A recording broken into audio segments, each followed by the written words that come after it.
Hi hello. ഞാനിന്ന് പറയാൻ പോകുന്നത് ചില ആൾക്കാർക്ക് നല്ല രീതിയിൽ കുടവേറുണ്ട്. എന്തോരം ഡയറ്റ് ചെയ്താലും ആ കുടവേറ് കുറയുന്നില്ല. ബോഡിയുടെ പർട്ടിക്കുലർ ചില ഭാഗത്തുനിന്ന് ഫാറ്റ് ലോസ് ആകുമ്പോൾ ഭയങ്കര കഷ്ടപ്പാടുമാണ്. പിന്നെ അതുപോലെ പഫി ആയിട്ടുള്ള ഫേസ് ആണ് എപ്പോഴും. മുഖത്തുനിന്ന് ആ ഒരു ഫാറ്റ് കുറയുന്നില്ല. ചിലപ്പോൾ ഒന്ന് കുറയുന്ന ആൾക്കാരുണ്ട് കേട്ടോ. It depends on the body type അല്ലേ.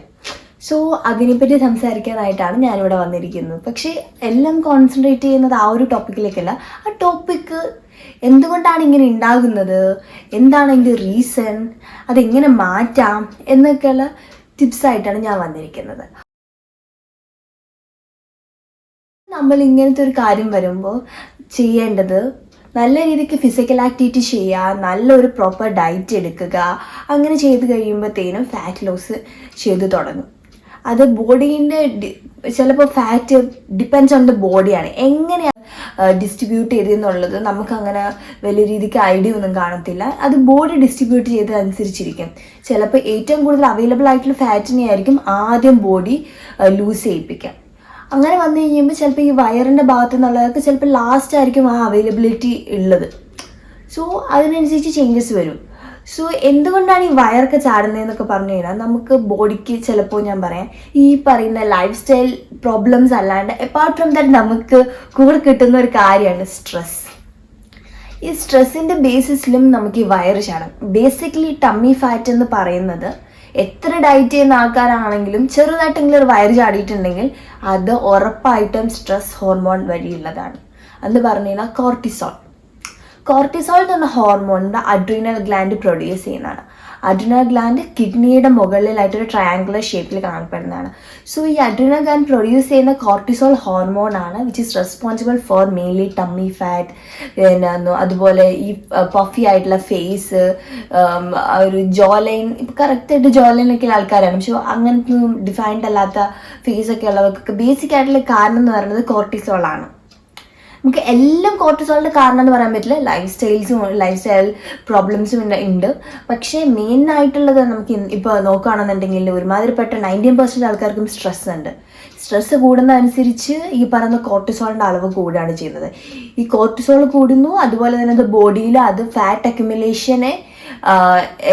അക്യുമുലേഷൻ ചെയ്യാനായിട്ട് കൂടുതലായിട്ട് ഹെൽപ്പ് ചെയ്യുന്നു. അങ്ങനെ ഫാറ്റ് അക്യുമുലേറ്റ് ചെയ്തിട്ടാണ് ഈ പറയുന്ന അതും എന്ന് വെച്ചാൽ ബോഡി പ്രത്യേകിച്ച് ടമ്മി റീജിയനിലേക്കാണ് ഈ ഫാറ്റ് അക്യുമുലേറ്റ് ചെയ്യാനായിട്ട് ഹെൽപ്പ് ചെയ്യുന്നത്.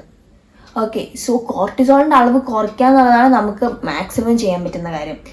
കോർട്ടിസോൾ എന്ന് പറഞ്ഞാൽ അത് ഫൈറ്റ് ആൻഡ് ഫ്രൈറ്റ് ഹോർമോൺ ആണ്. ശരിക്കും പറഞ്ഞാൽ നമുക്ക് ഏറ്റവും കൂടുതൽ പേടി വരുമ്പോൾ ബോഡിയിൽ ഭയങ്കരമായിട്ട് പ്രൊഡ്യൂസ് ചെയ്യുന്നതാണ് അത്.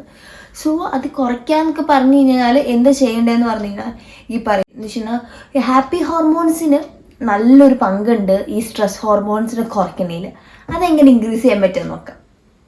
അത് ഇൻക്രീസ് ചെയ്യുന്ന പറഞ്ഞാൽ ഹാപ്പി ഹോർമോൺസ് ചിലർക്കെന്നൊക്കെ പറഞ്ഞു കഴിഞ്ഞാൽ ഹെൽത്തി ആയിട്ടുള്ള ഡയറ്റ് കൺസ്യൂം ചെയ്യുമ്പോൾ തന്നെ സെറോട്ടോണിൻ്റെ അളവ് കൂടും. സെറോട്ടോണിൻ ഒരു കൈൻഡ് ഓഫ് ഹാപ്പി ഹോർമോൺ ഉണ്ട്. ഇതുപോലെയൊക്കെ തന്നെ മറ്റുള്ളവരെ കെയർ ചെയ്യുക, ഒരു നല്ലൊരു പോപ്പുലേഷനിൽ നിന്ന് കുറച്ച് സംസാരിക്കുക, നന്നായിട്ട് ബാക്കിയുള്ളവർ അറ്റൻഷൻ കിട്ടുക, അങ്ങനെയൊക്കെയുള്ള കാര്യങ്ങളിൽ നിന്ന് ഹോർമോൺസിൻ്റെ അളവ് കൂടാൻ ചാൻസസ് അല്ല അതുണ്ട്. അതുപോലെ നമുക്കിഷ്ടമുള്ള പ്രവൃത്തികളിൽ എൻഗേജ്ഡ് ആയിട്ട് ഇരിക്കുമ്പോൾ നമുക്ക് ഈ പറഞ്ഞ സ്ട്രെസ് ഹോർമോൺസിൻ്റെ അളവ് കുറയും. നല്ല ഫുഡ് കഴിക്കുക എന്നുള്ളതാണ് മെയിൻ ആയിട്ടുള്ള സ്ട്രെസ് ഹോർമോണിൻ്റെ അളവ് കുറയാനുള്ള ഒരു കാര്യം എന്ന് പറയുന്നത്. ഓക്കെ, ആൻഡ് അതുപോലെയുള്ളതെന്ന് പറഞ്ഞു കഴിഞ്ഞാൽ സൺലൈറ്റ്. അപ്പം ഞാൻ പറയാൻ വന്നത് വൈറ്റമിൻ ഡിക്ക് വളരെ റോളുണ്ട് ഈ പറഞ്ഞ കോർട്ടിസോളിൻ്റെ ലെവൽ റെഡ്യൂസ് ചെയ്യുന്നതിൽ. എന്ന് വെച്ചാൽ രാവിലെ 7 മണിക്കത്തെ വെയിലുള്ള അതൊക്കെ നല്ല രീതിക്കായിട്ട് ഹെൽപ്പ് ചെയ്യുന്നൊരു കാര്യമാണ്.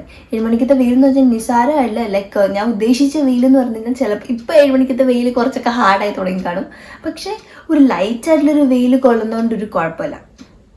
ഒത്തിരി ഉച്ചക്കത്തേക്ക് പോകുന്ന UV റേഡിയേഷൻസ് ഒക്കെ ആവും. സോ അത് നമുക്ക് ആവശ്യമില്ലാത്ത കാര്യമാണ്, അത് ഡാമേജ് ആണ് ശരിക്കും പറഞ്ഞാൽ. എന്നാലും നമ്മൾ രാവിലത്തെ വെയിൽ കൊള്ളാം. ആ ഒരു നടക്കുന്ന ടൈമിൽ വെയിൽ ഇല്ലേ. പിന്നെ ഫിസിക്കൽ ആക്ടിവിറ്റി നമുക്കറിയാം, പലർക്കും പലതാണ് ഫിസിക്കൽ ആക്ടിവിറ്റി എന്ന് പറയുന്നത്. ചിലർക്ക് നടത്താണ്, ചിലർക്ക് ഓട്ടാണ്, ചിലർക്ക് ഡാൻസ് ആണ്. So it's depends on us. നമ്മൾ ഏതെങ്കിലും ചെയ്യുമ്പോഴാണ് ഹാപ്പി ആവുന്നത്, അതനുസരിച്ച് നമുക്ക് ഏതെങ്കിലും ഫിസിക്കൽ ആക്ടിവിറ്റി ചെയ്യാം. ഓക്കെ, പിന്നെ അതുപോലെ എന്താ പറയുക, നല്ല ടൈം നമ്മൾക്ക് ഇഷ്ടമുള്ളവരോട് സ്പെൻഡ് ചെയ്യുക. അങ്ങനെ ചെയ്യുമ്പോൾ നല്ല രീതിക്ക് കോർട്ടിസോളിൻ്റെ അളവ് കുറയും. പിന്നെ ഏറ്റവും ഇമ്പോർട്ടൻ്റ് ആയിട്ടുള്ള കാര്യം എന്ന് പറഞ്ഞു കഴിഞ്ഞാൽ സിട്രസ് ഫ്രൂട്ട്സും ഫുഡും ഒക്കെ കൺസ്യൂം ചെയ്യുക. സിട്രസ് ഫുഡ് എന്ന് പറഞ്ഞാൽ ആ ഒരു കാറ്റഗറിയില്ല, ഞാൻ ഉദ്ദേശിച്ചത് സിട്രസ് ഫ്രൂട്ട്സ്. സിട്രസ് ഫ്രൂട്ട്സ് എന്ന് പറഞ്ഞാൽ മുസമ്പി, നാരങ്ങ, അംല, അങ്ങനെയുള്ള ഫ്രൂട്ട്സ് കൺസ്യൂം ചെയ്യാൻ ശ്രമിക്കുക. പിന്നെ ഈ പറയുന്ന ഇതൊക്കെ ശ്രമിച്ചാലും വയറ് കുറയുന്നല്ല പറയുന്നത്, ഇതിൻ്റെ കൂടെ തന്നെ നമ്മൾ ഫിസിക്കൽ ആക്ടിവിറ്റി എല്ലാം ഉണ്ടായിരിക്കണം. പിന്നെ പോരാത്തിന് ജിമ്മിൽ പോവുക, വയറിനെ കോൺസെൻട്രേറ്റ് ചെയ്ത് എക്സസൈസസ് ചെയ്യുക, വർക്കൗട്ട്സ് ചെയ്യുമ്പോൾ ഒക്കെ എന്തായാലും ഡെഫിനറ്റ്ലി കോർട്ടിസോളിൻ്റെ അളവ് കുറയും. ഓക്കെ, സോ ഈ വീഡിയോ നിങ്ങൾക്ക് ഹെൽപ്ഫുൾ ആയി എന്ന് വിശ്വസിക്കുന്നു. നമുക്ക് നെക്സ്റ്റ് വീഡിയോ കാണാം.